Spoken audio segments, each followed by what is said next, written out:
परमार्थ की तरफ देखो तो हम परेशान हो, या हमारा आदत स्वभाव बन गया परेशान होना। थोड़ा सा धैर्यवान बनो, गंभीर बनो। कोई भारी से भारी विपत्ति में परेशानी स्वीकार करके विपत्ति से थोड़ी निकला है, सुलझो। ठीक है, विपत्ति है, समस्या है, इसका समाधान होगा।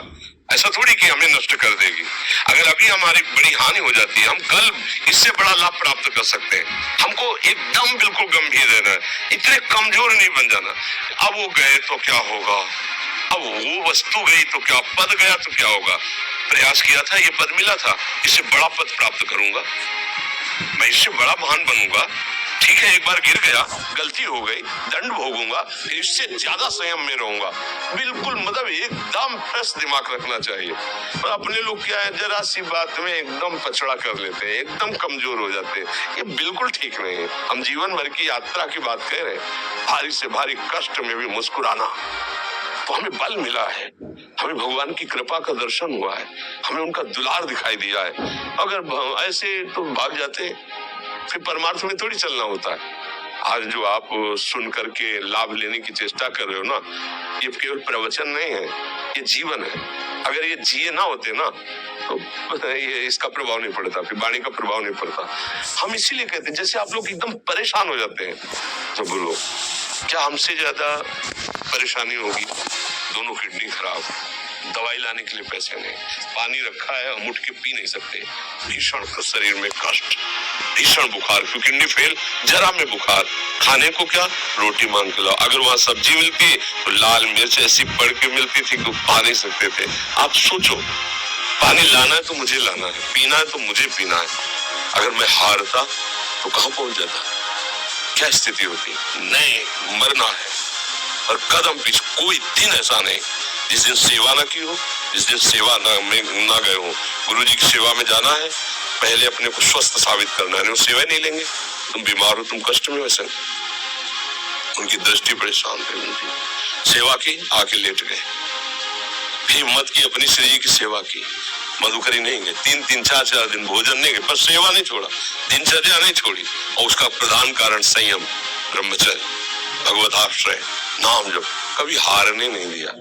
अभी भी थोड़ी देर बाद डायलिसिस शुरू होगा, हारने, आपको हारे हुए नजर आ रहे हैं। शरीर में पीड़ा है, किडनी फेल है, ऐसा थोड़ा स्वस्थ बैठे, पीड़ा है, बार बार प्यास लगती है, थोड़ा थोड़ा पानी मिलता है, हर, लेकिन हम आनंदित हैं, हम प्रसन्न हैं, हम लड़ाई में हारे नहीं हैं, ना हारेंगे, हम जीत चुके हैं, हम अपने मालिक के भरोसे में अपना संपाद। तो वो, ये हम अपनी बड़ाई नहीं बता रहे, हम आपको बता रहे समस्या। सोचो, तुम्हारे पास तो माँ है, भाई है, बहन है, परिवार है, कोई ना कोई तो है ना। मेरा किसी ने कभी जीवन में ध्यान भी नहीं दिया, क्यों? बचपन से बाबा जी बन गए, किसी से प्यार नहीं, किसी से संबंध नहीं, कोई जानकारी नहीं, हम कहाँ है, वो कहाँ है, किसी से कोई मतलब नहीं। अच्छा, जवान साधु कौन श्रद्धा करे? कभी गांव जाने की हिम्मत नहीं पड़ती कि रोटी मांग ले, पता नहीं लोग क्या सोचेंगे, क्या भावना कर ले, हम दरवाजे पे खड़े हैं, क्या कैसी भाव।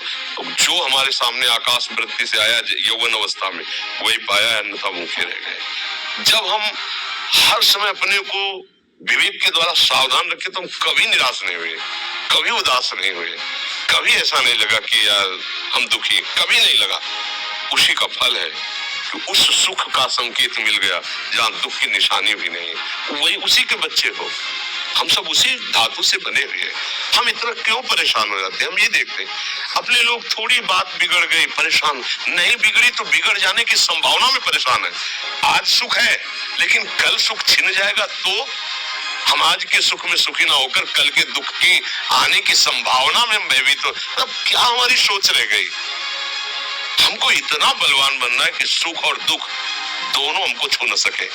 भारी से भारी सुख की व्यवस्था तो अहंकार नहीं, हर्षित होकर किसी का अपमान न करे कि हम धनी, हम पदाधिकारी, अमुक। भारी से भारी दुख आया तो हमें किसी के सहयोग की जरूरत नहीं, हम फिर अपने कदम बढ़ाएंगे, हम फिर जुड़ी हुई अपनी भावनाओं को सजाएंगे। मस्त जीवन, एकदम तुम अविनाशी के बच्चे हो। शेर का बच्चा भेड़ों के बीच में फंसकर म्यों म्यों बोल रहा है, बस अगर दहाड़ना सीख जाए तो कोई भी उसे परास्त नहीं कर सकता। ऐसे भगवद अंश, तू प्रपंच में फंसकर अपने को इतना दीन क्यों देख रहा है? तू ऐसा है, कि भगवान के दिव्यास्त्र में भी ताकत नहीं तेरे को मार सके। तू अविनाशी का अविनाशी बच्चा है, विनाशी भोगों को, विनाशी शरीर को मैं मान के इतना भयभीत, इतना दुख, ठीक नहीं। ये सबके लिए, केवल एक के लिए नहीं। आप समझो, आप लोग सोचते हैं हम गृहस्थ होकर भला ऐसी स्थिति कैसे। जनक जी सुखदेव जी के गुरु हैं और राजा हैं, महल है, रानियां हैं, नौकर है, चाकर। क्या सुखदेव जी जिनके शरीर में लंगोटी भी नहीं है, दिगंबर, परमहंस के गुरु है जनक जी जो राजा हैं। समझो आप ऐसा ना सोचे कि हम नौकरी कर रहे हैं, हम संसार में, हम गृहस्थ हैं, हम आध्यात्मिक की ऊंचाई पर नहीं चढ़ सकते। नहीं, आप एक सरकारी नौकरी या आप किसानी या व्यापार